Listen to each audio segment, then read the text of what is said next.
자, 우리가 지난 시간까지는 그 구약과 그 신약과 구약의 그 중간기까지 공부를 했습니다. 이제 구약을 마무리를 했고, 이제 오늘부터는 신약을 공부하도록 그렇게 하겠습니다. 우리가 가지고 있는 성경은 그 구약과 신약이 한 권으로 이렇게 편집이 되어 있기 때문에, 구약에서 신약으로 이어지는 모든 내용들이 자연스럽게 이어지지 않겠느냐, 거기서 거기가 아니겠느냐, 이렇게 오해할 수가 있습니다. 그러나 이 구약과 신약의 그 차이라는 것은 하늘과 그 땅의 차이만큼이나 큰 차이가 나는 것이 구약과 그 신약의 차이입니다.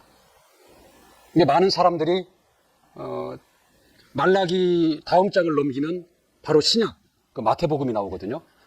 그러니까 구약과 신약을 구분하지 않는다라는 거죠. 거기에서 오는 그 오해라는 것은 엄청난 것입니다. 그러니까 구약과 신약은 신약을 시작하면서 구약의 연장선상으로 보지 말고 새롭게 시작을 한다라고 이렇게 그 마음가짐을 가지고 그러한 관점으로 바라봐야 됩니다. 그렇게 책을 봐야 되고 그렇게 들어야 된다라는 거죠. 분명히 다르다라는 거죠. 그러니까 구약은 그 예수 그리스도를 그 태우고 오는 그 나귀와 같다면, 신약은 그 나귀를 타고 오신 예수 그리스도에 관한 이야기가 신약입니다. 차이가 많이 나는 거죠. 이제 구약은 율법과 선지자들에 관한 이야기입니다. 율법과 선지자들의 역사라는 거죠. 그러나 신약은 예수 그리스도에 관한 이야기, 예수 그리스도에 관한 그 역사가 신약이다라는 거죠. 이렇게 차이가 나는 겁니다. 이제 구약의 하나님은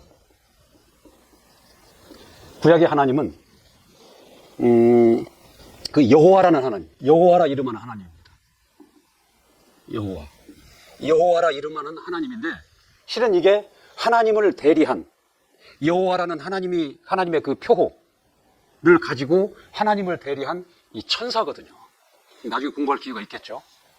이게 구약의 여호와 하나님이라는 거죠. 이제 신약의 하나님은 여호와 하나님이 아니라 예수라는 이름을 가진 예수 하나님이다라는 거죠. 예수 하나님. 그 예수 하나님의 신분은 천사가 아니라 하나님의 아들입니다. 아들. 이렇게 차이가 나는 겁니다. 하나님이. 이제 구약에서 이스라엘 사람들이 부르는 그 여호와 하나님과 신약에 와서 성도들이 부르는 그 예수 하나님과의 그 차이는 이렇게 엄청난 차이가 있는 거예요. 이제 아브라함 당시에 수많은 사람들이 있었겠지만, 하나님은 오직 아브라함의 하나님이셨습니다. 근데 아브라함이 그 두 아들을 두죠. 이스마엘과 그 이삭이라는 두 아들을 두는데, 두 아들 중에서 하나님은 이삭의 하나님입니다. 이삭은 그 쌍둥이 두 아들을 두잖아요. 에서와 야곱이잖아요. 근데 쌍둥이지만 하나님은 야곱의 하나님이 되신다라는 거죠. 근데 야곱이 12아들을 낳고 그들이 12지파가 되고 그들이 이스라엘이 되잖아요. 그래서 하나님은 그 이스라엘의 하나님이 되신다는 거죠. 이스라엘의 하나님이 되신다는 거죠. 그러니까 이스라엘을 제외한 그 나머지 모든 사람들은 이방인이 되는 거예요. 그런데 신약에 와서는 이 온 인류의 하나님이 되는 겁니다. 요한복음 3장 그 16절에 보면 뭐라고 그랬죠? 하나님이 세상을 이처럼 사랑하사 그러죠. 세상. 온 인류를 얘기하는 겁니다. 세상.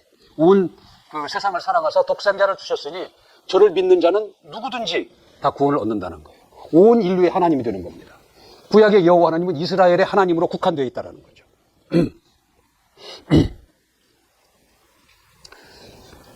그럼 이 구원을 보면은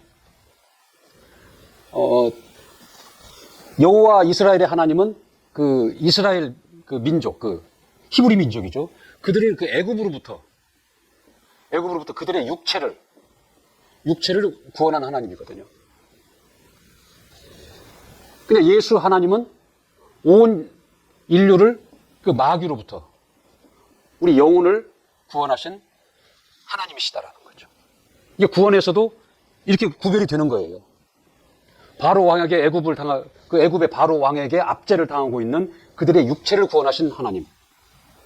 근데 신약에 와서는 마귀 아래서 죽은 자들, 영혼이 죽은 자들, 그들의 영혼을 구원하신 하나님이 신약 예수의 하나님이시다라는 거죠. 그리고 하나님은 그 이스라엘을, 그 히브리 민족을 애굽으로부터 출애굽시키셔가지고 시내산에서 그들에게 그 율법을 계시하십니다. 근데 이 율법은 그들의 육체의 예법이라는 것이죠. 그래서 그 율법을 지키는 것이 그들에게는 의가 되는 거예요. 의. 율법을 지키는 것이 의가 되는 거고, 그 율법을 지킴으로 인해서 그들이 받는 복은 육체의 복이라는 거죠. 육체의 복을 받습니다. 그러나 신약에서는 하나님께서 우리에게 주신 것은 진리를 주십니다. 진리. 진리가 곧 예수거든요. 그래서 이 예수 진리를 믿는 자들에게 영혼의 복을 주신다는 거죠. 그 율법을 지키는 것을 의로 여기셨고, 이 진리를 믿고 진리를 믿는 것을 의로 여기시는 거예요. 그들의 그 계명을 지킨, 율법을 지키는 자들에게는 육체의 복을 주셨고, 이 진리를 믿고 진리를 순종하는 자들에게는 영혼의 복을 주신다라는 거죠. 그러니까 의와 그 복이라는 것이 이렇게 신약과 구약에서 큰 차이가 나는 것입니다. 근데 여기는 그 다음에 그 구약은 비유입니다. 비유. 그러니까 그들이 그 육체의 구원이라는 것은 그 신약에 와서 영혼의 구원입니다. 그들의 육체가 애굽으로부터 구원을 받았고 그들의 육체가 복을 받았잖아요. 그럼 신약에 와서 이것은 우리 영혼이 구원함을 받고 영혼이 복을 받는 것의 비유라는 것이죠. 여기는 비유가 되는 거고 신약에는 모든 것이 실상이 되는 것이라는 거예요. 이것을 알게 하기 위해서, 이것을 설명하기 위해서 비유를 들어서 육체로 설명을 한 겁니다. 근데 육체의 수명이 있다는 것은 영혼의 때가, 영원한 영혼의 때가 있다는 것을 비유로 알게 하는 것입니다. 짐승의 피를 흘리고 짐승이 희생을 당하잖아요. 그럼 예수 그리스도의 보혈과 예수 그리스도의 그 희생을 비유로 나타낸 것이고 실상을 알도록 하는 것이다라는 거죠. 그러니까 구약은, 그러니까 그 내가 결혼해야 될 그 대상을 사진으로 보는 것과 같다면, 이 신약은 실물로 보는 것과 마찬가지, 실상으로 실물로 보는 것이 신약이다라는 거죠. 예수 그리스도에 대한 비유, 요 신약은 예수 그리스도의 실상을 우리에게 보여주고 있다라는 거죠. 이 구약에서 율법을 알면 알수록 두려움을 줍니다. 두려움. 이 율법을 많이 알면 알수록 두려움이 오는 거예요. 그걸 지켜야 되고 그걸 지키지 못하면 저주가 온다라는 두려움이 온다라는 거죠. 근데 진리는 알면 알수록 우리에게 자유를 줍니다. 그러한 차이가 있는 거예요. 율법과 이 진리라는 것은 그러한 차이가 있는 거죠. 그다음에 여호와 하나님이 이스라엘에게 그 약속한 것이 있다라는 거죠. 그러니까 여호와 하나님이 아브라함에게 약속하신 것이 뭐냐면, 약속하신 그 약속을 첫 언약이다, 그렇게 첫 언약. 첫 언약. 그 약속하신 뭐냐면 가나안 땅을 약속하신 거예요. 가나안 땅을 약속하시는 것이다. 예루살렘. 예루살렘을 약속하셨거든요. 근데 예수 그리스도가 오셔서 하신 약속을 우리가 첫 언약을 대비해서 새 언약이다, 그렇게 얘기합니다. 새 언약. 근데 예수께서 새 언약으로 약속하신 것은 천국입니다. 새 예루살렘. 이렇게 차이가 나는 거예요. 첫 언약에서 여호와 하나님이 약속하신 것은 가나안 땅이라는 거죠. 예루살렘까지예요.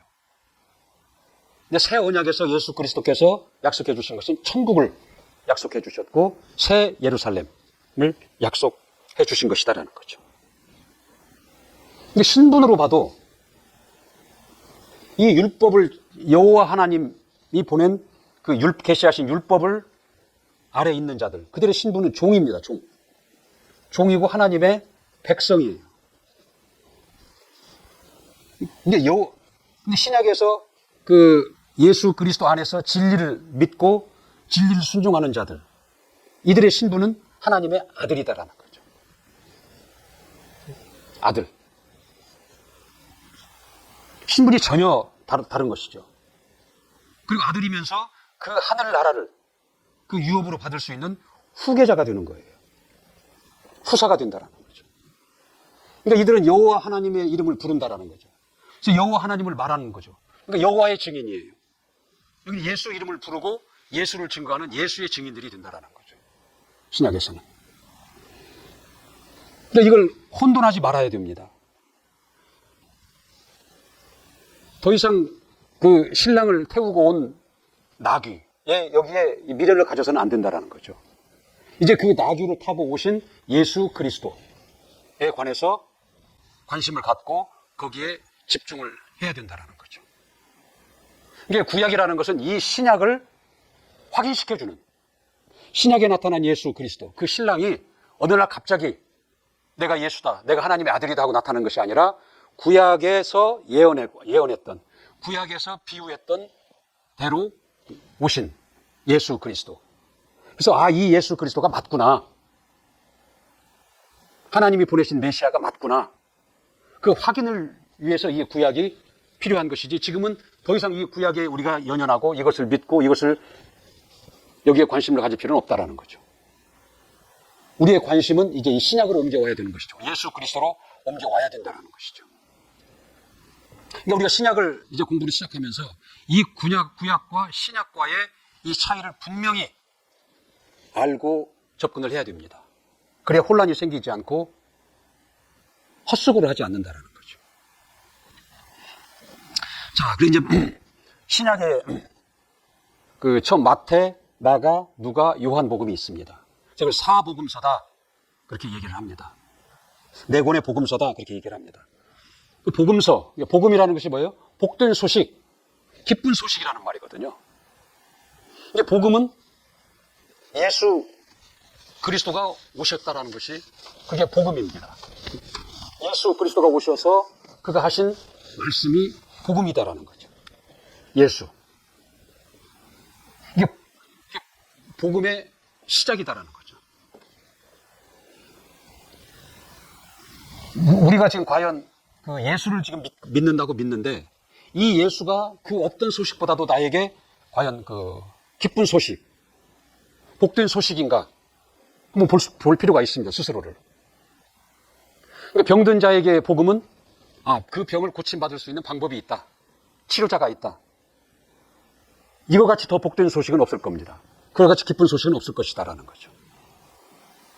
그러니까 예수가 오셨다라는 거예요.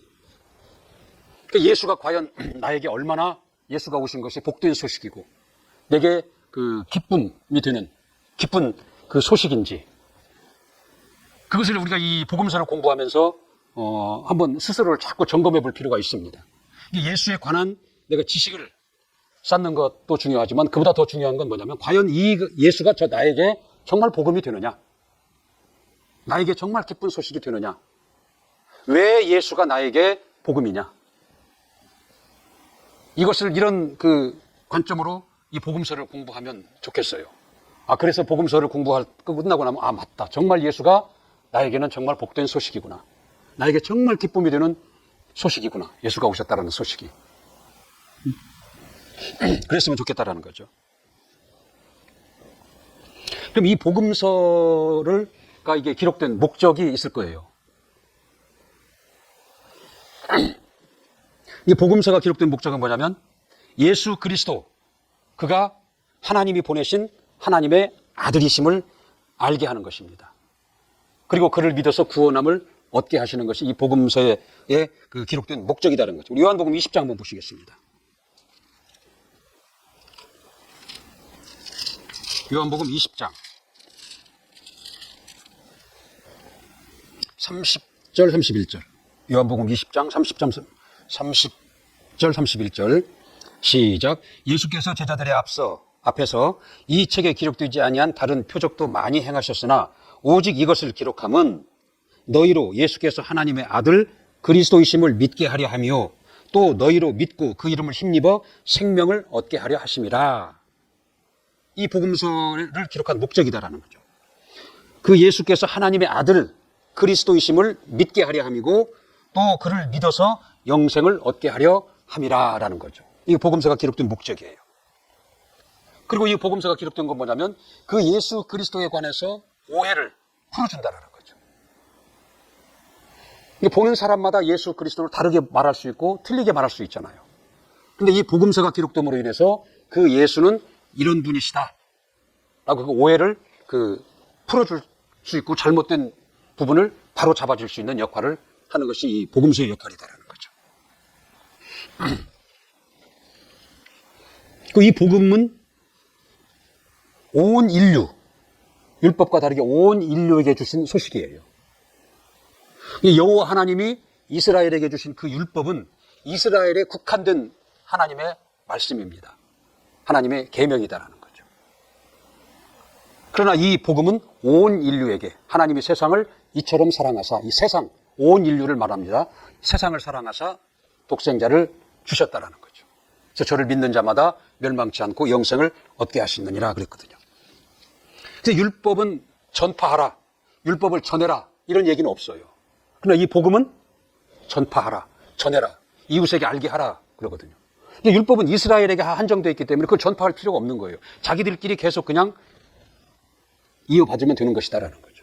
그러나 이 복음은 온 인류를 대상으로 하나님이 주신 것이기 때문에 전파하라, 증거하라 그렇게 말씀을 하는 것입니다. 그런데 이 복음서를 보면은 내용들이 중복이 된다라는 거예요. 복음서가 4권인데 누가복음 같은 경우에는 다른 복음서에 나와 있는 내용의 한 90%가 중복이 돼요. 90% 이상이. 그 다른 책 복음서도 서로 비교해 보면 중복되는 내용이 많다라는 거죠. 근데 왜 구태여 이 복음서를 한 권으로 기록하지 않고 4권으로 기록을 했을까?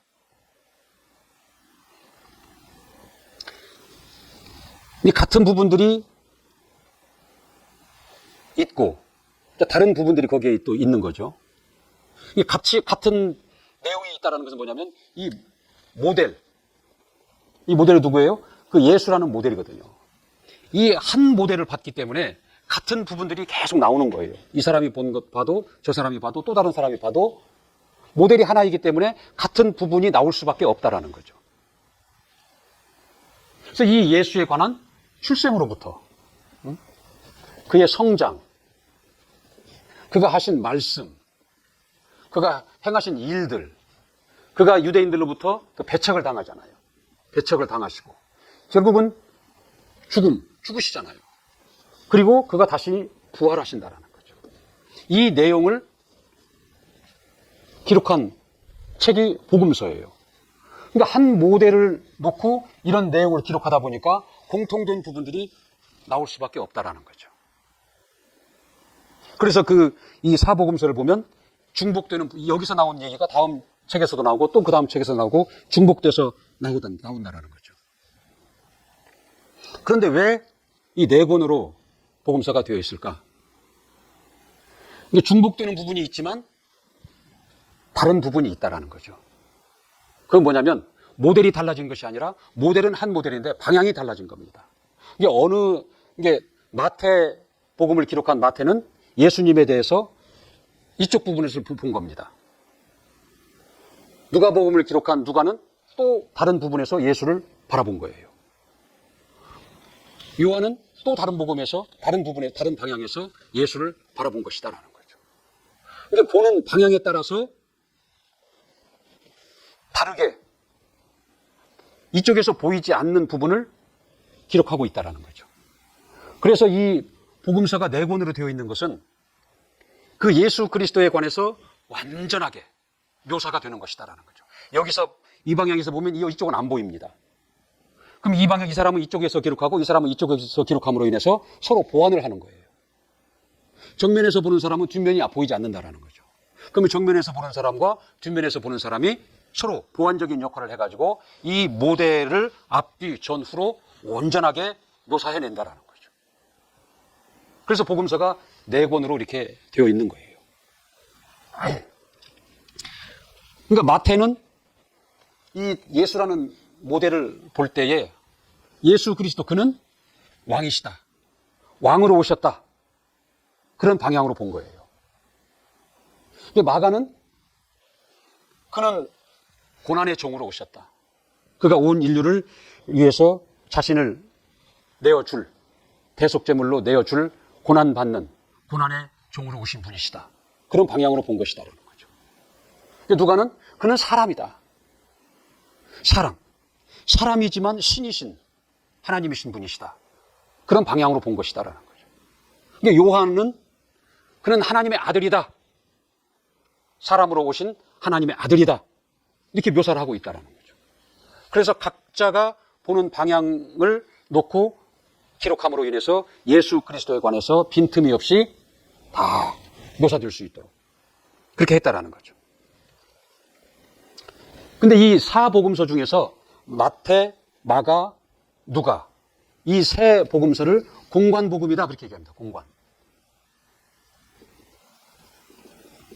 이 사복음서가 요한복음까지 합쳐서 사복음서인데 요한복음을 제외한 마태, 마가, 누가를 공관복음이다 그렇게 얘기를 하거든요. 이 공자가 뭐냐면 이제 같이 함께 이 공자를 씁니다. 같이 봤다 이거예요. 같은 관점으로 봤다라는 거예요. 공관, 같은 관점으로 기록을 한 책이 이게 공관복음이다. 그럼 요한복음 당연히 다른 관점으로 봤다는 얘기죠. 근데 예수 그리스도의 출생과 성장과 말씀하신 일, 유대인으로부터 배척을 당하고 결국 죽고 부활하신 예수 그리스도에 관한 일대기, 예수 그리스도를 역사적으로 쭉 기록한 그런 관점으로 본 것이 그게 공관복음입니다. 그러니까 요한복음은 그런 관점이 아니라 그는 영적인 다른 관점으로 예수 그리스도를 봤다라는 거죠. 또 관점이 다르다는 거죠. 그래서 이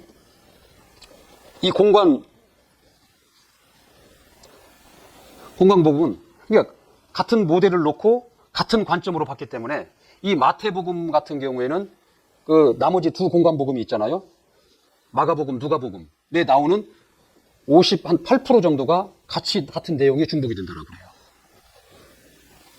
마가복음 같은 경우에는 이 마태복음에서 나오는 내용과 누가복음에서 나오는 내용이 한 93% 정도가 그 학자들에 의하면 같은 내용이 나온다는 거거든요. 누가복음 같은 경우에는 이 두 복음서에 나온 내용이 한 41% 정도가 같은 내용이 나온다는 거죠. 그러니까 같은 모델을 가지고 같은 관점, 이 역사적인 관점, 일대기를 보는 관점, 이런 관점으로 봤기 때문에 이런 공통되는 부분이 나온다는 거예요. 그래서 이걸 공관복음이다. 그렇게 얘기를 하거든요. 근데 요한복음은 이 세 복음서에 나오는 부분에 약 한 8%만 중복된다는 거예요. 요한복음은. 92%는 전혀 이 공관복음과 다른 독창적인 얘기가 나온다는 거죠. 그래서 공관복음이라 하지 않는다는 거죠. 네 복음서 안에 카테고리로 분류를 하지만 공관복음으로는 분류하지 않는다는 거죠. 그래서 사복음서는 이렇게 공관복음과 요한복음으로 이렇게 분류가 된다. 그런 거죠. 그러니까 이 공관복음, 복음서지만 이 공관복음을 읽다가 요한복음으로 넘어가면 분위기가 확 바뀌는 거죠. 그러니까 이 공관복음은 예수 그리스도의 일대기, 예수 그리스도가 한 역사적인 관점에서 기록했기 때문에 출생, 성장, 이 과정을 쭉 과정에 따라서 시간의 순서에 따라서 기록을 했다라는 거죠. 근데 요한복음은 처음 들어갈 때 어떻게 들어가요? 예수 그리스도 출생이 아니라 태초에 말씀이 계시니라 태초에 하나님이 계셨다라는 거죠. 그가 하나님과 함께 계셨다라는 거예요. 이렇게 시작을 해버리거든요. 그러니까 이런 역사적인 관점이 아니다라는 거죠, 요한복음은. 그래서 같은 복음서이지만 이렇게 공관복음과 요한복음은 차이가 있다. 이렇게 알면 좋겠습니다. 이 마태복음에서 이제 방향을 이 기록한 마태는 이 어떤 방향으로 이 마태복음을 기록을 했느냐 하는 거죠. 이 마태복음을 유대인을 대상으로 기록한 책이에요. 그러니까 우리가 읽어보면 우리와 굉장히 괴리감이 있는 거죠. 그러나 이걸 유대인의 입장에서 당시 유대인의 입장에서 이 마태복음을 보면 훨씬 수긍이 갑니다. 그래서 그 족보의 이야기가 나오잖아요. 이 족보의 이야기가 나오지만 우리하고는 상관이 없는 족보잖아요. 그러나 그 유대인들의 입장에서 그 족보를 볼 때는 굉장히 실감나는 얘기다라는 거죠. 근데 이 마태복음이 그 유대인을 대상으로 기록한 책으로서 그들이 기다리던 메시아가 왔다라는 것을 그들에게 알려주고자 기록한 책이 이게 마태복음이라는 거죠. 이게 당시 이 마태복음이 기록할 당시의 그 상황을 보면 이스라엘은 굉장히 환경이 암울해요. 그들이 남유다가 바벨론에게 망하고 다 포로로 잡혀가고 그러다가 그들이 이제 돌아와서 성전을 짓고 성벽을 재건을 했어요. 그러나 여전히 그들은 그 식민지 상태에 있었고 경제적으로 몹시 어려운 형편에 있다라는 거죠. 그러나 그때에도 하나님은 이들에게 선지자를 보내셔서 메시아가 온다. 메시아가 와서 너희를 구원할 것이라고 계속 그들에게 그 소망을 주신 것이거든요. 그래서 이들은 이 메시아를 기다리고 있던 거예요. 언제나 이 메시아가 와서 우리를 구원해 줄 것인가. 이 식민지 압제로부터 우리를 구원하고 이 경제적인 어려움으로부터 우리를 구원해 주실 것인가. 하루하루를 이 메시아를 기다리고 있었거든요. 그래서 마태는 우리가 기다리던 메시아가 이분이다라는 것을 이 마태복음을 통해서 알게 하고자 이걸 썼다는 것이죠. 그러나 정작 이스라엘은 이 메시아를 놓쳐버립니다. 그들이 기대하는 메시아는 정치적인 메시아, 정치적인 구원자를 기대했던 거예요. 이 식민지 압제에서 우리를 구원하고 이 경제적인 어려움에서 우리를 구원할 수 있는 그런 정치적인 메시아를 기대를 했지만 하나님이 그들에게 보낸 메시아는 그들의 영혼을 구원하시는 메시아를 그들에게 보냈는데 이들은 그것을 구분하지 못하고 알아차리지 못하고 그 메시아를 그냥 놓쳐버린다는 거죠. 오늘날까지도 대부분의 그 유대 민족들, 이스라엘 사람들은 이 예수 그리스도를 그래서 모르는 거예요. 아직도 그들은 메시아를 기다리고 있는 거예요.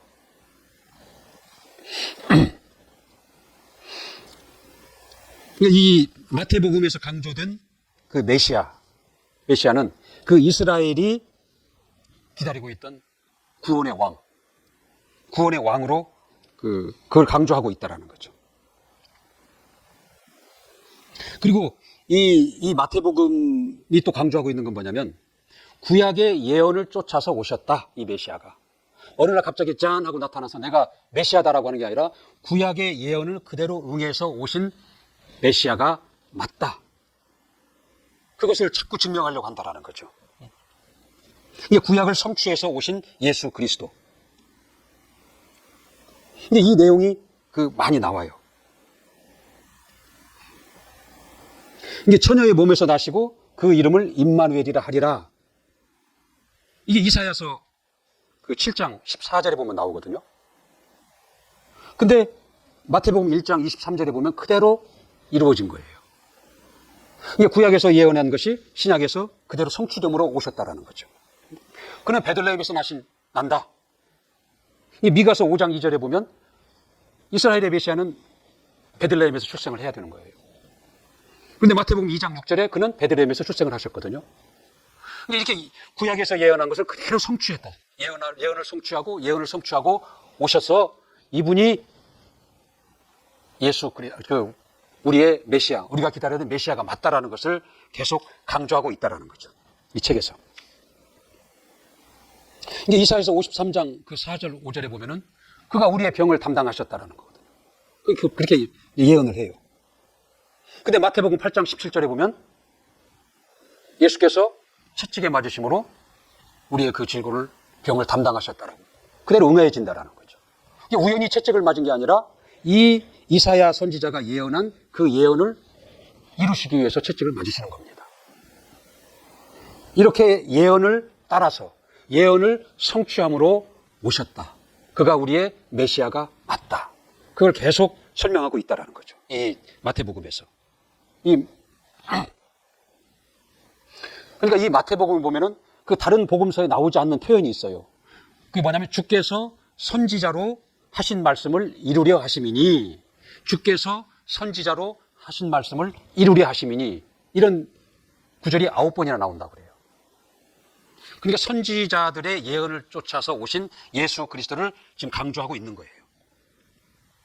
마태복음 1장 22절에도 그런 내용이 나오고 2장 23절에도 그런 내용이 나오고 9번에 걸쳐서 주께서 선지자로 하신 말씀을 이루려 하심이니라는 그런 표현이 나온다고 있는 거죠. 그러니까 이 마태복음이 사실은 바울 서신, 데살로니가 전서라든가 이런 바울 서신보다 기록으로 볼 때는 나중이거든요.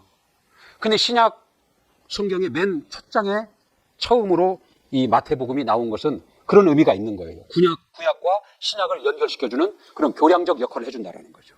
그래서 구약에서 그동안 예언했던 것들, 선지자들이 예언했던 대로 그 메시아가 이렇게 오셨다라는 것을 바로 연결시켜주기 위해서 이 마태복음을 편집할 때 신약 성경의 맨 처음으로 편집이 된 것입니다. 구약과 신약을 이렇게 서로 무리가 생기지 않도록 교량적으로 연결할 수 있도록 그런 의도가 있는 것이죠. 그러니까 마태가 기록한 관점은 뭐냐면, 그는 어느 날 갑자기 나타난 자가 아니다. 창세전부터 미리 알리신, 하나님께서 그를 창세전부터 미리 알리신 바 되었다라는 거죠. 그러나 이때에 그가 나타나신 바 되었느니라, 그렇게 그런 관점으로 봤다라는 거죠. 우리 베드로전서 1장 20절 한번 보겠습니다. 베드로전서 1장 20절.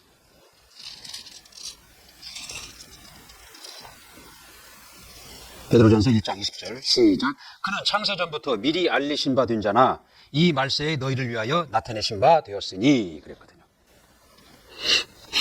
그 다음에 이 구약을 성취함으로 오신 예수 그리스도, 이제 그런 관점으로 이 마태복음을 기록한 마태는 그렇게 본 거고, 그 다음에 이제 그 왕으로 오신 예수 그리스도, 그 방향을 봤다라는 거죠. 이 마태복음의 첫 장에 들어가면은 족보가 나온다라는 거죠. 그 예수님의 족보가 나오거든요. 근데 거기에 보면은 아브라함과 다윗의 자손 예수 그리스도의 세계라 그래요. 이게 아브라함과 다윗의 자손을 계속 강조하고 있어요. 이건 뭐냐면 그가 왕의 족보를 따라서 왔다라는 걸 얘기합니다. 근데 이스라엘이 이미 망해버렸기 때문에 드러난 왕은 없지만, 망하지 않았다라면 그 마리아를 통해서 예수 그리스도가 출생을 하시잖아요. 그 마리아의 남편이 요셉이잖아요. 그는 다윗의 자손이다라는 거죠. 그럼 이스라엘이 지금 망하지 않았다면 그 요셉은 왕이 되는 겁니다. 그리고 그의 족보를 따르면 예수 그리스도도 왕이 되는 것이다라는 거죠. 왕의 족보를 따라오신 거예요. 왕으로 오신 예수 그리스도를 소개하고 있는 것이다라는 거죠. 그러니까 이스라엘은 그 다윗 왕을 가장 훌륭한 왕으로 그렇게 알고 있어요. 그래서 그 메시아가, 다윗 왕과 같은 메시아가 와서 우리나라를 살리고 우리를 잘 살게 할 것이다라는 그런 기대와 소망이 있었다라는 거죠. 그래서 그들에게 이 예수 그리스도는 이렇게 왕으로, 유대인의 왕으로 오셨다. 그걸 마태는 소개하고 있다라는 거죠. 그리고 올 때는 유대인의 왕으로 왔지만 마지막에는 하늘과 땅의 모든 권세를 가지신 만왕의 왕으로 소개하고 있다는 거죠. 우리 마태복음 28장 한번 봅시다. 마태복음 28장 18절 시작. 예수께서 나와 일러 가라사대 하늘과 땅의 모든 권세를 내게 주셨으니. 그러니까 예수 그리스도가 오실 때는 유대인의 왕으로 왔다. 그러나 그는 하늘과 땅의 모든 권세를 가지신 만왕의 왕이시다. 이걸 마태는 이 마태복음에서 강조하고 있는 것이다라는 거죠. 그래서 이 마태복음에 기록된 예수 그리스도, 그 마태가 보는 방향은 뭐냐면 그는 구약을 응해서 오신 분이다. 그는 다윗의 그 족보를 쫓아, 그 왕가를 쫓아서 오신 왕으로 오신 분이시다. 그래서 그는 다윗의 왕으로 오셨지만 만왕의 왕이신 분이시다. 이걸 소개하고 있다는 거죠. 이 마태복음을 기록한 이 마태는 그 세리였다는 거예요. 세금을 걷는 자였다는 거죠. 그러니까 이스라엘이 식민지 상태에 있었고 그 식민지에서 세금을 착취하는 일에 그 일을 담당하던 자였다는 거죠. 같은 유대 민족의 사람이었지만. 그러니까 같은 동족들에게 공공의 적이에요. 근데 마태의 입장에서는 많은 세금을 거두어야, 수단과 방법을 가리지 않고 많은 착취를 해야 자기한테 떨어지는 것이 있기 때문에 세금을 그렇게 거둬들인 그 같은 동족으로서 공공의 적이 그 마태라는 거죠.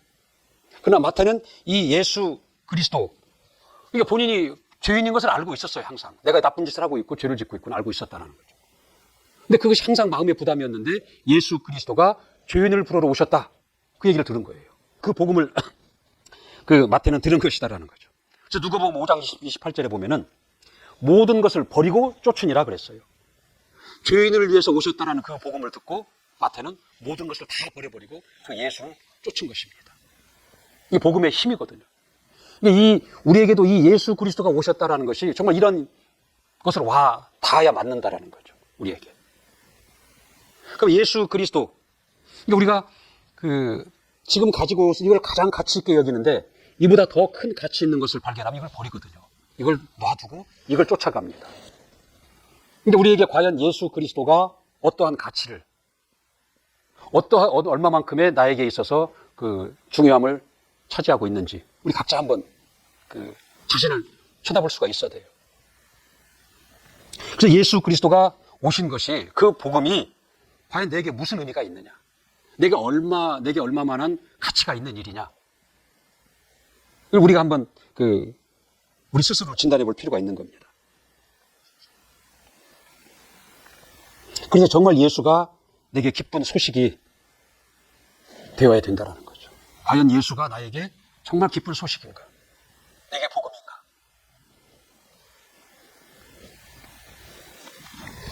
그러니까 마태는 이제 그걸 버리고 죄인을 부르러 오신 예수 그리스도를 쫓아가는 거죠. 쫓아가면서 그가 얻은 결론이 뭐예요? 예수 그리스도를 따라다니면서 얻은 결론은 뭐냐면, 그가 구약에서 예언한 메시아가 맞구나, 그런 결론을 얻어낸 거고, 그는 유대인의 왕이요, 만왕의 왕이요, 우리를 구원하시는 구주시구나라는 것을 그는 본 겁니다. 그걸 알아챘다라는 거죠. 그리고 그것을 기록한 책이 마태복음입니다. 자, 오늘 여기까지 하겠습니다.